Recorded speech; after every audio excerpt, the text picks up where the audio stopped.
kalmak istemiyorsun. Hadi git. Hadi git. Hadi yeter be kadın yeter. Alev dizisinin yeni bölümünde Melek ve Yıldız için Serhat DNA test yaptıracak ve Melek ve Yıldız kardeş çıkmayacak. 2 bölüm sonrasında Yıldırım diziye veda edecek. Yıldız ise Ziyan Ağa'dan hesap soracak, gerçek ailesini aramak için yola koyulacak. Melek bebeğini birkaç bölüm içinde kaybedecek. Melek bebeğini kaybettikten sonra Serhat Melek'le boşanmak isteyecek.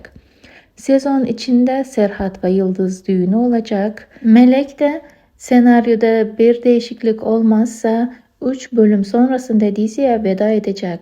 Yusuf ve Hatice düğünü bayramdan sonra olacak.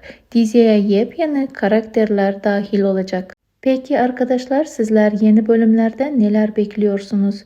Düşüncelerinizi bizimle paylaşmayı ve kanalımıza abone olmayı, bildirimler tuşunu da açmayı unutmayın.